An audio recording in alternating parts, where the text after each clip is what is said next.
YouTube channel tech classes YouTube channel पर सभी विद्यार्थियों का बहुत बहुत अभिनंदन। मैं डॉक्टर राकेश नायर आपके सामने भारतीय संविधान के विभिन्न विषय विभिन्न पहलुओं पर परिचर्चा कर रहा था। मैंने अब तक 3 वीडियो डाली थी। उनमें भारतीय संविधान सभा की मांग, भारतीय संविधान सभा व प्रारूप समिति के बारे में परिचर्चा की। ये इस वीडियो में मैं भारतीय संविधान की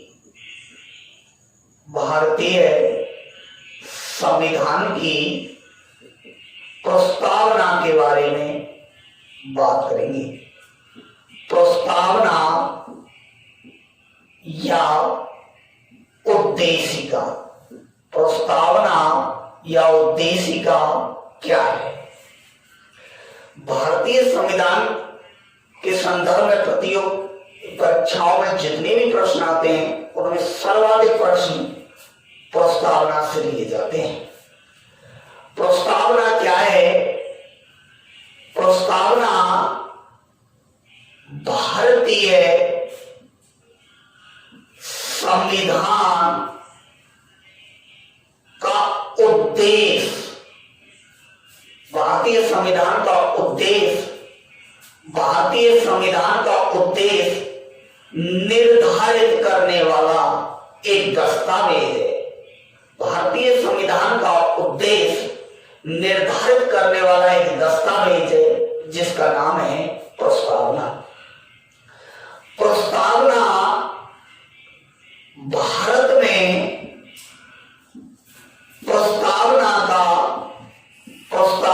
की उत्पत्ति या उद्भव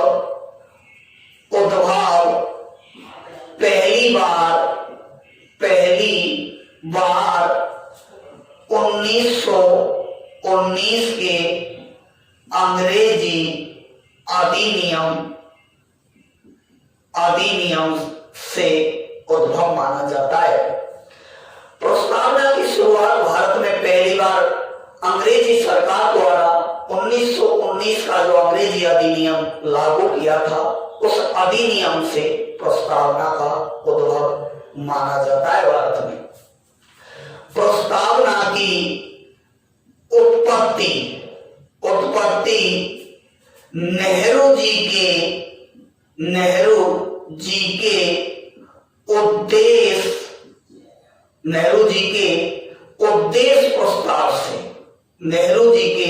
उद्देश्य प्रस्ताव से प्रस्तावना की उत्पत्ति मानी जाती है।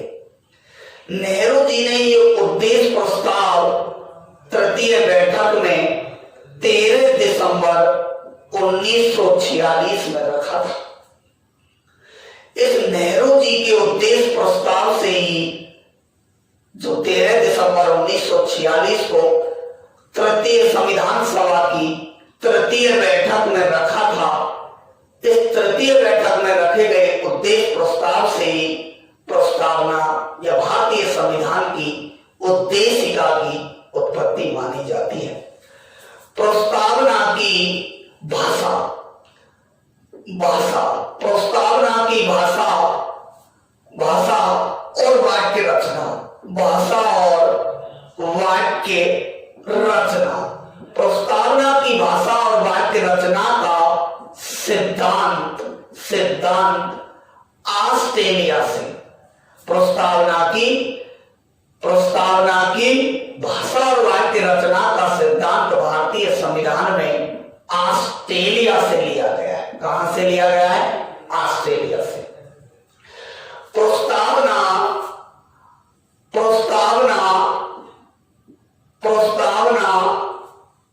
में मूल रूप से या इस प्रकार से बोल सकते हैं कि प्रस्तावना में 26 जनवरी 1950 को प्रस्तावना में कुल 85 शब्द थे। कितने शब्द थे? 85। प्रस्तावना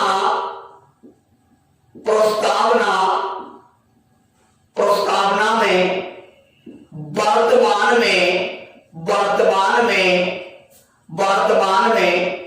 कुल कितने शब्द है तब करना है आपको 88 शब्द है।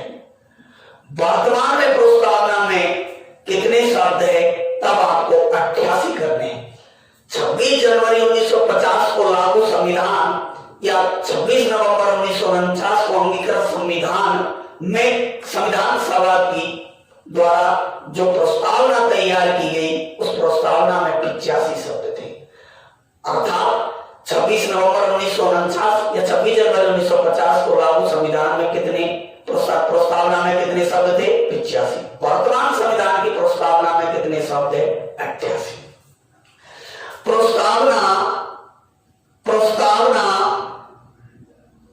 प्रस्तावना की पहली पंक्ति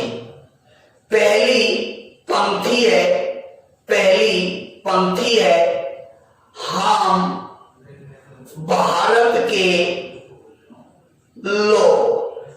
भारत के लोग इस प्रस्तावना की पहली पंक्ति है। और प्रस्तावना की इस पहली पंक्ति में हम भारत के लोग ये विचारधारा अमेरिका से ली गई है। ये विचारधारा अमेरिका से ली गई है। इस शब्द से प्रस्तावना की जो पहला शब्द है हम भारत के लोग, इससे क्या स्पष्ट होता है? इससे स्पष्ट होता है कि भारतीय संविधान का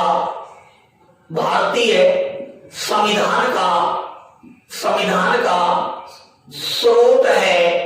भारतीय संविधान का स्रोत है भारत की जनता। और भारत दूसरा इससे ही स्पष्ट होता है शब्द से कि भारत में सर्वोपरि कौन है, भारत में सर्वोच्च कौन है। कई बार ये विषय आता है कि भारत में सर्वोच्च कौन है, भारत की केंद्र सरकार, न्यायपालिका, संविधान या भारत की जनता। ये प्रश्न इस टाइप से दे दिया जाए कि भारत में सर्वोच्च कौन है। अब भारत में सर्वोच्च कौन है, आपको 4 विकल्प दे दिए जाए। भारत की जनता, भारत का संविधान, भारत की संसद या प्रस्तावना। आप सोच के दिमाग लगाओगे कि भारत में सर्वोच्च कौन है, तो याद रहे भारत में सर्वोच्च है।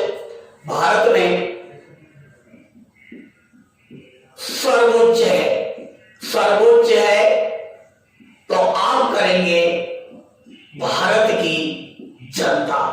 कई बार आप इस प्रकार के प्रश्न आए कि भारत में सर्वोच्च है, संविधान मत करना, प्रस्तावना मत करना, अगर प्रस्तावना हो, न्यायपालिका मत करना। भारत में सर्वोच्च है जनता। यहां ये भारत में सर्वोच्चतम है जनता, ये कहां लिखा है, संविधान में कहां लिखा है, तब आपको प्रश्न। ये शब्द 2 प्रकार का अर्थ स्पष्ट करता है। प्रस्तावना की पहली पंक्ति में हम भारत के लोग जो अमेरिका से ली गई पंक्ति है, ये प्रस्तावना में ये जो शब्द है हम भारत के लोग, ये 2 बातों को स्पष्ट करता है। एक, संविधान का स्रोत है भारत की जनता। एक, भारत में सर्वोच्चतम है भारत की जनता। इस प्रकार से ये शब्द स्पष्ट करता है। आगे हम चलते हैं। प्रस्तावना में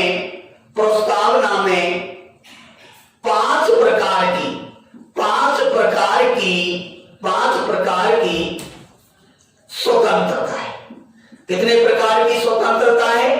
5 प्रकार की स्वतंत्रता है। कई बार हम प्रश्न जब आते हैं कंपटीशन में तो ये पूछ लिया जाता है जिसे मूल अधिकारों के संदर्भ में, वहां 6 मूल अधिकारों में आपको 6 प्रकार की स्वतंत्रता है। भाई वहां 6 प्रकार की स्वतंत्रता मूल अधिकार, लेकिन प्रस्तावना में कितने प्रकार की स्वतंत्रता है? 5। जैसे विचारों की एक स्वतंत्रता है, विचारों की। दूसरी है अभिव्यक्ति की। तीसरी है विश्वास की। चौथी है धर्म की और पांचवी है उपासना की। आप इस प्रकार से मीडिया प्रेस आदि नहीं है, इसमें आपको सभा सम्मेलन इस प्रकार की नहीं है, लेकिन विचारों की है। विचार, अव्यक्ति, विश्वास, धर्म और उपासना, ये 5 प्रकार की स्वतंत्रता दी गई है प्रस्तावना में। प्रश्न आएगा भारतीय संविधान, लेकिन एक क्रम याद रखना है। प्रस्तावना में कितने प्रकार की स्वतंत्रता है? 5 प्रकार की, लेकिन ये क्रम ऐसे ही रहना चाहिए, क्योंकि शब्दों में फिर शब्द है प्रस्तावना में, जो मूल शब्द थे 85, वर्तमान 88। तो पहली स्वतंत्रता है विचार की, दूसरी अव्यक्ति की, विश्वास की, धर्म की, उपासना की। दूसरा इसी प्रकार से प्रश्न पड़ता है कि प्रस्तावना में 3 प्रकार के न्याय का उल्लेख है। प्रस्तावना में कितने प्रकार के न्याय का उल्लेख है? 3। प्रस्तावना में 3 प्रकार के न्याय का उल्लेख है। इसका भी एक क्रम होना चाहिए, इसका भी एक क्रम होना चाहिए। जैसे सामाजिक न्याय, सामाजिक न्याय, सामाजिक न्याय। दूसरा है आर्थिक न्याय, आर्थिक न्याय, आर्थिक न्याय। और तीसरा है राजनीतिक न्याय, राजनीतिक न्याय। ये 3 प्रकार का न्याय वर्णित है। प्रश्न आएगा बेटा, भारतीय संविधान की प्रस्तावना में कितने प्रकार के न्याय उल्लेखित है? भारतीय संविधान की प्रस्तावना या उद्देशिका में 3 प्रकार के न्याय है। एक सामाजिक न्याय, एक आर्थिक न्याय, एक राजनीतिक न्याय। भारतीय संविधान की प्रस्तावना में कितनी समानताओं का उल्लेख है? प्रस्तावना में 2 प्रकार की समानता का उल्लेख है। 2 प्रकार की समानता का उल्लेख है। एक समानता है प्रतिष्ठा की और एक है अवसरों की। 2 प्रकार की भारतीय संविधान की प्रस्तावना में 2 प्रकार की समानताओं का उल्लेख किया गया है। एक है प्रतिष्ठा की, एक है अवसरों की। ये 2 प्रकार की स्वतंत्रता भारतीय संविधान में। एक बार याद रखें, कितने प्रकार की प्रस्तावना में स्वतंत्रता है? 5। क्रम यही होना चाहिए, विचार, अव्यक्ति, विश्वास, धर्म और उपासना। कितने प्रकार के न्याय वर्णित है? 3। ये भी क्रम इस प्रकार से होना चाहिए, सामाजिक न्याय, आर्थिक न्याय, राजनीतिक न्याय। प्रस्तावना में कितने प्रकार की समानताओं का उल्लेख है? तो आप याद रहे, प्रतिष्ठा और अवसर। इसी प्रकार से एक प्रश्न आया यूपीएससी में कि प्रस्तावना में नागरिक शब्द का कितनी बार उल्लेख है? तो आप करेंगे 1 बार। लेकिन प्रस्तावना में भारत शब्द का कितनी बार उल्लेख है? तो आप करके आएंगे 2 बार। प्रस्तावना में, भारतीय संविधान की प्रस्तावना में नागरिक शब्द का कितनी बार उल्लेख है? 1। भारतीय संविधान की प्रस्तावना में भारत शब्द, याद रहे ये प्रश्न को आया हुआ प्रश्न बता रहा हूं। भारतीय संविधान की प्रस्तावना में नागरिक शब्द का 1 बार, वे भारत शब्द का प्रस्तावना में कितनी बार उल्लेख है? तो 2 बार। प्रस्तावना में 2 बार भारत शब्द का उल्लेख किया गया है। प्रस्तावना, एक प्रश्न आता है, वो थोड़ा ध्यान से देखें। प्रस्तावना के बारे में क्या कहा गया है?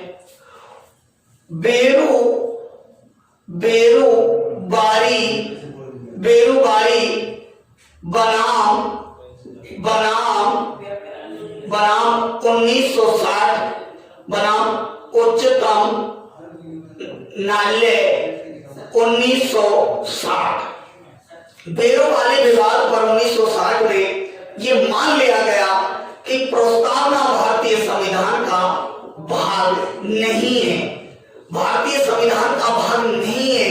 ये बेरोबारी विवाद बना उच्चतम न्यायालय 1960 में ये मान लिया गया कि प्रस्तावना भारतीय संविधान का भाग नहीं है। लेकिन 1973 में केशवानंद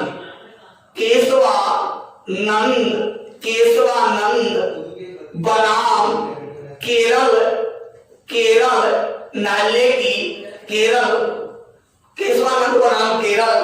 न्यायालय की सिफारिश पर माननीय उच्चतम न्यायालय की 13 न्यायाधीशों की एक खंडपीठ ने ये कहा कि प्रस्तावना भारतीय संविधान का क्या है, भाग मान लिया। और प्रस्तावना में इसी केशवानंद की सिफारिश पर ही प्रस्तावना में संशोधन की शक्ति संसद को दे दी गई। मैं आपसे बताना चाह रहा हूं, आप याद रहे, बेरोबारी बनाम भारत संघ 1960 के तहत प्रस्तावना को भारतीय संविधान का भाग नहीं माना गया। लेकिन 1973 में जो भारत के संविधान के परिदृष्टि में न्यायालय की सबसे बड़ी खंडपीठ थी आज तक की, वो है केशवानंद बनाम केरल न्यायालय। 1973 में माननीय उच्चतम न्यायालय की 13 न्यायाधीशों की सीधी, उस समय भारत के मुख्य न्यायाधीश थे, 13 न्यायाधीशों की एक खंडपीठ बनाई गई जिससे भारतीय संविधान पर परिचर्चा की गई, भारतीय संविधान की समीक्षा की गई और स्पष्ट किया गया और ये स्पष्ट कर दिया कि भारतीय संविधान का भाग है प्रस्तावना और भारतीय संविधान की प्रस्तावना में संशोधन किया जा सकता है, लेकिन आधारभूत संरचना में परिवर्तन नहीं होना चाहिए। आपको याद रखना चाहिए सर, मैं आपको बता देना चाहता हूं कि आपने पढ़ा होगा, बॉम्बे कर्नाटक के सीएम थे एसआर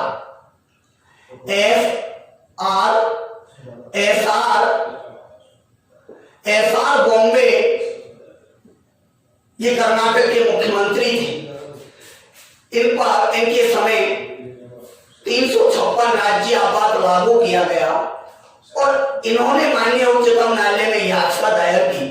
1994 में एसआर बॉम्बे बनाम उच्चतम न्यायालय विवाद पर 1994 में प्रस्तावना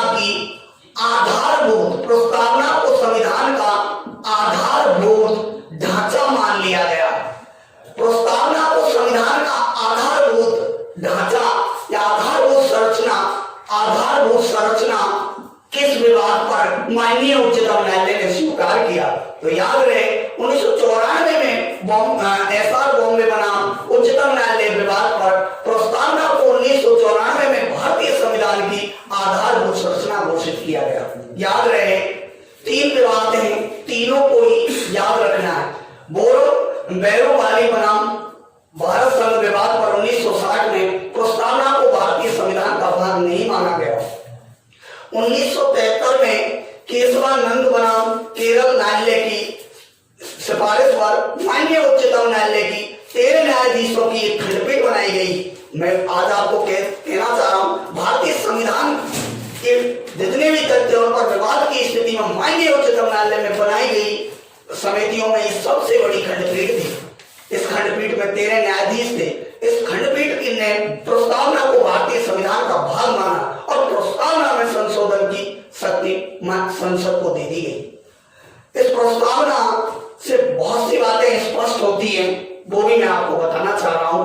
तो एक बार ध्यान से देखें, प्रस्तावना में 2 प्रकार की समानताएं प्रतिष्ठा अवसरों की। प्रस्तावना की वाक्य रचना संरचना ऑस्ट्रेलिया से ली गई है। मूल प्रस्तावना में 85 शब्द थे, वर्तमान प्रस्तावना में 88 शब्द है। इसमें थोड़ा सा आपको मैं समझाना चाह रहा हूं, वो देखिए।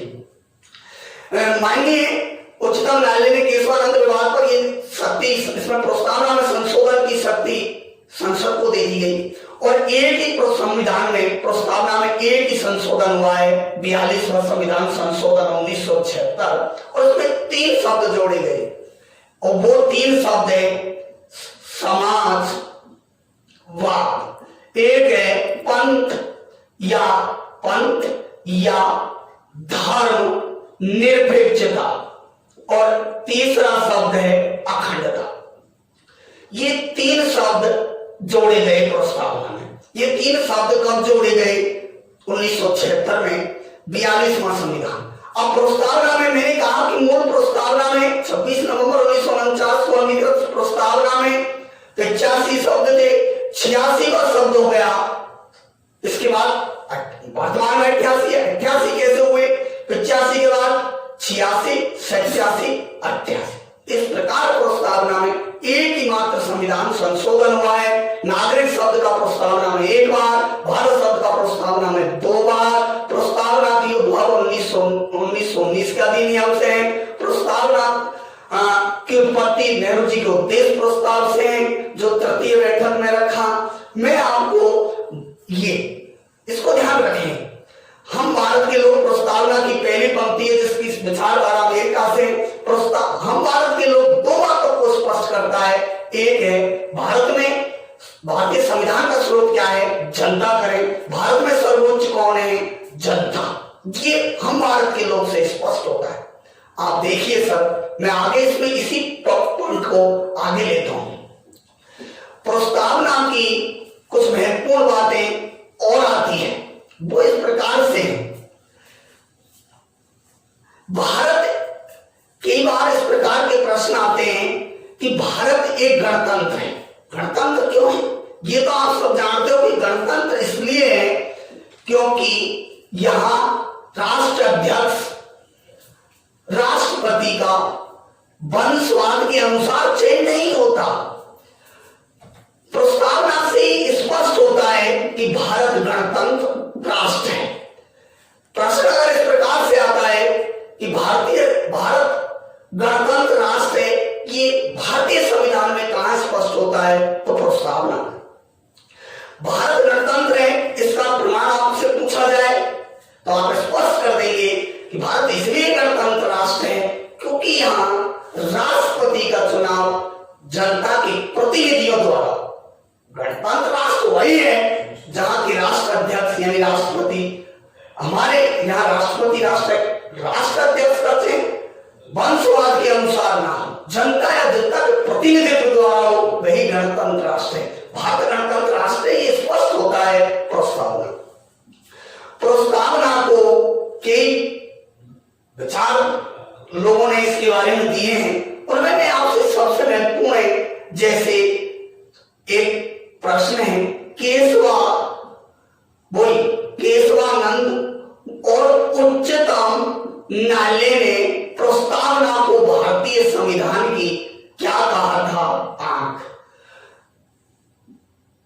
एम ए पाल की बाला ने प्रस्तावना को भारतीय संविधान का परिचय पत्र कहा था।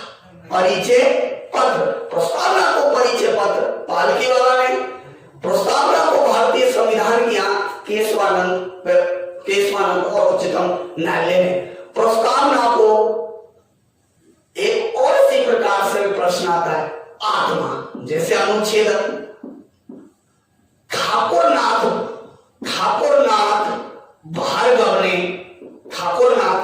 भार्गव ने प्रस्तावना को भारतीय संविधान की आत्मा कहा। इसी प्रकार एक और इसी टाइप का प्रश्न आता है, प्रस्तावना को के.एम. मुंशी ने राजनीति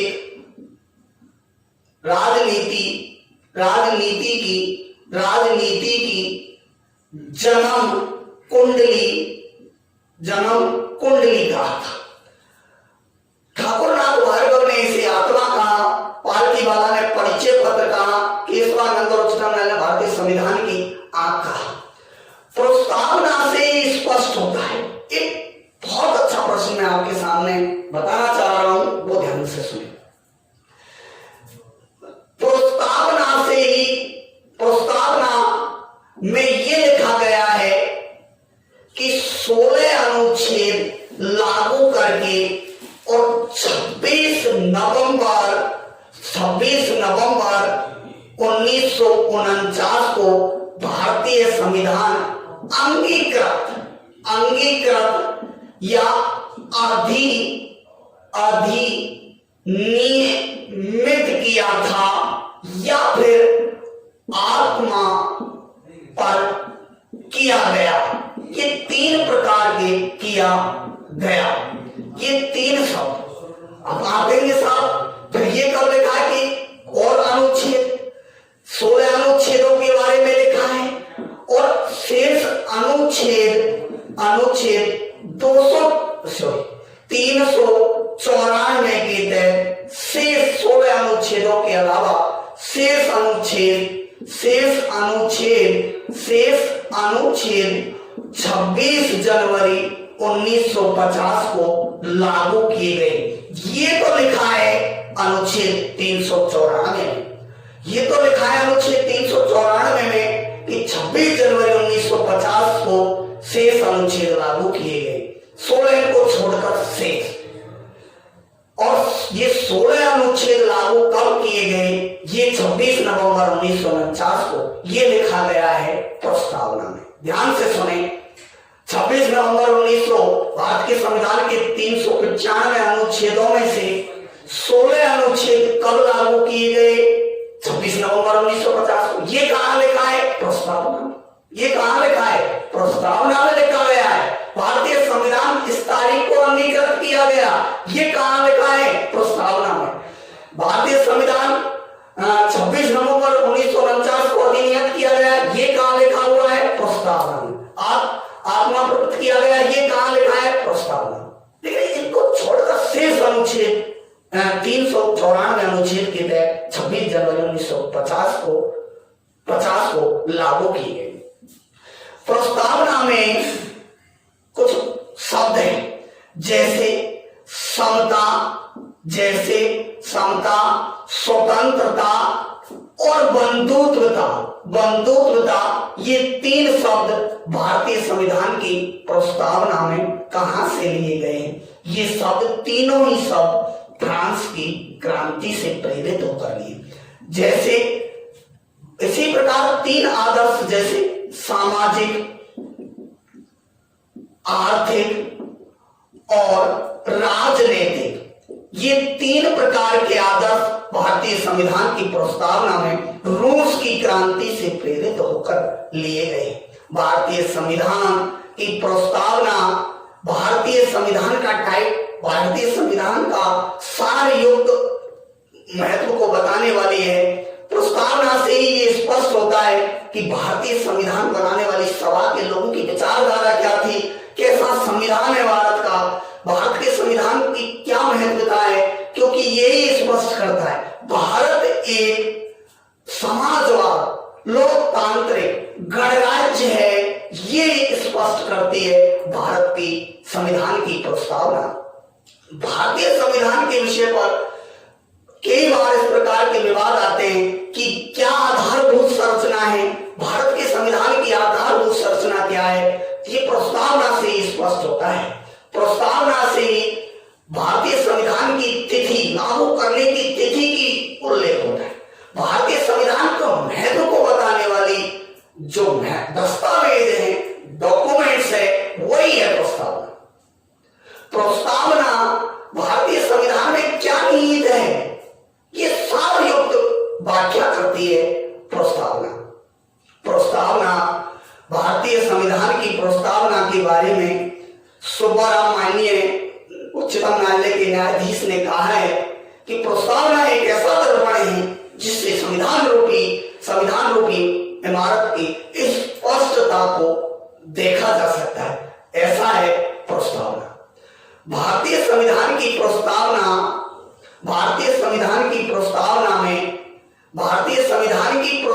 में भारत ये कतई स्पष्ट है कि भारत एक लोकतांत्रिक समाजवादी गणराज्य है। ये कहां है? प्रस्तावना। भारत एक राज्यों का संघ है, ये प्रस्तावना नहीं है, ये भारतीय संविधान के अनुच्छेद 1 भाग 1 में। लेकिन भारत एक समाजवाद लोकतांत्रिक गणराज्य है, ये प्रस्तावना में ही निहित है। ये किसमें निहित है? प्रस्तावना। भारतीय संविधान का एक ऐसा दस्तावेज है, एक ऐसा डॉक्यूमेंट्स है, जब भारतीय संविधान पर कोई विषय पर विवाद होता है तो वो प्रस्तावना से ही हल किया जाता है। प्रस्तावना को देखकर ही ये स्पष्ट होता है कि भारतीय संविधान कैसा है, क्या चाहते हैं संविधान बनाने वाले लोग, ये स्पष्ट होता है प्रस्तावना से। भारतीय संविधान इसे राजनीति की जन्म कुंडली, के.एम. मुंशी कहता है कि राजनीति की जन्म कुंडली है।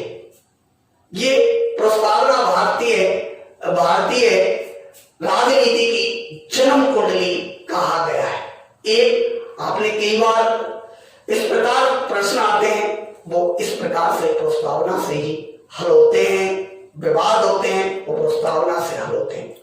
आप इससे कंपटीशन संबंधी किसी अनेक प्रकार के प्रश्न निकाल सकते हैं, देख सकते हैं। कंपटीशन में अनेक प्रकार के प्रश्न आते हैं, फिर भी मैंने इसमें कुछ चीजें आपको नहीं बता पाया, वो इसलिए कि समय कम रहता है, आप बड़ी वीडियो देख नहीं पाते हैं, और कुछ बच्चे राजस्थान पुलिस के लेवल से हैं, इसलिए मैंने थोड़ा इसको शॉर्ट करके बताया है।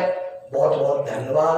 आप देखते रहें हमारी जो वीडियो है, रीजनिंग की भी, मैथ की भी, और अब राजस्थान की भी वीडियो डाली जाएगी 1-2 दिन में, सोम या मंगलवार से।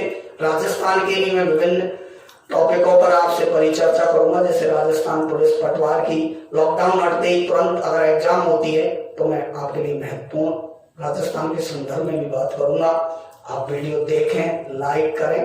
धन्यवाद।